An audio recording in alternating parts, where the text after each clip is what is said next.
ऐसे। और मैं तो पूरा शॉक्ड। सुभाष घई का मैनेजर मेरा बॉयफ्रेंड जस्ट बना था, जिस मैंने बोला था कि ठीक है हम लोग अगर कुछ भी ऐसे फिजिकली कुछ भी नहीं था उस लड़के के साथ मेरा, बट जस्ट वो बॉयफ्रेंड बना था और हम लोग देखना चाहते थे कि हमारा कब का कितना क्या सोच रहे एक दूसरे के बारे में एंड ऑल। फिर थोड़े दिन में उसने मुझे बोला कि मैं तुम्हें सुभाष घई के घर लेके जा रहा हूँ, कि उसका ही मैनेजर था। तब मैं अल्कोहल कंज्यूम करती थी, तो रेड वाइन पी रहे थे हम। वाइन का एक अलग ग्लास था, सॉरी एक अलग रूम था जहाँ पे अल्कोहल कंज्यूम करते थे और पार्टी के लिए। फिर उन्होंने अपने एक और भरा, तो जैसे मैं उठाने गई वो गिर गया। तो ऐसे वो हो गया कि वो मोमेंट हो गया कि वो माय गॉड ये क्या हो गया। वो बोलते हैं सुभाष जी कि चलो बालकनी में तुम्हें दिखाता हूँ बाहर से, यहाँ से हमारी बालकनी से कैसा दिखता है। तो मैं देख रही हूँ मैं बाहर देख रही हूँ, व्यू देख रही हूँ, और वो मुझे स्टेयर कर रहे हैं ऐसे।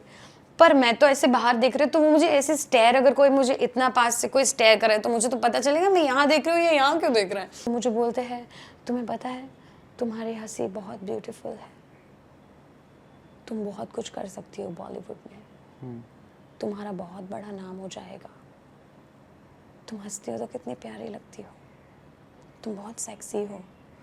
तो ऐसी बातें करने लगे तो मुझे थोड़ा ऑड लगा। मैंने बोला हाँ थैंक यू सर।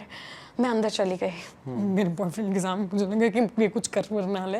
फिर मैं और मेरा बॉयफ्रेंड हम लोग चले गए दूसरे वाले रूम में जहाँ पे वॉशरूम था। मैं अंदर वॉशरूम में गई और मेरा बॉयफ्रेंड जो अभी अभी बना था उसको मतलब उसको भी यूज़ करना था वॉशरूम, तो मैं गई, उसके बाद वो गया। तो वो जैसे ही अंदर गया ना वॉशरूम में, जहाँ पे मैं जिस वॉशरूम में मैं थी, वो वॉशरूम में अंदर गया और मैं बाहर निकली। मैं जैसे ही बाहर निकली उसने वॉशरूम बंद कर दिया। मैं जैसे ही बाहर निकली वो रूम में सुभाष जी आ गए। तो मुझे लगा कि उनको वॉशरूम जाना होगा पीछे, तो वो ऐसे ऐसे आ रहे, वो सीधा आ रहे। एक पॉइंट ऐसा आया कि वो इतना क्लोज आ गए कि मुझे उनका ये दिख रहा था, उनके बड़े बड़े चश्मा, मफलर और उनका ऐसे।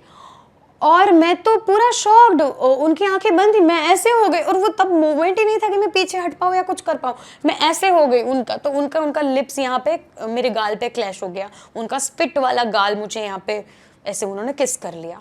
और मेरे बॉयफ्रेंड को मैंने बोला उसने मुझे किस किया गाल पे और वो मुझे लिप पे किस करने वाला था, तुम मुझे लेके कहाँ आए हो, तुम इसके मैनेजर हो, मतलब तुम्हें ये सारी चीज़ें पहले से ही पता थी। पहले तो यहाँ से निकलना पड़ेगा और मुझे अभी तुम पे भी ट्रस्ट नहीं है। तो मैं उस पर भी भड़क गई। फिर मैंने उस लड़के के साथ भी ब्रेकअप कर दिया। अगर बॉलीवुड में ऐसे ही काम होता है तो मैं क्यों करूँ काम। ऐसा था कि भाई इतने बड़े जो आदमी हैं वो अगर ऐसा कर रहे हैं तो हाउ कैन आई ट्रस्ट। चलो 5 उंगलियां सेम नहीं होती है, बट बहुत टफ है, इट्स टफ लाइफ हियर।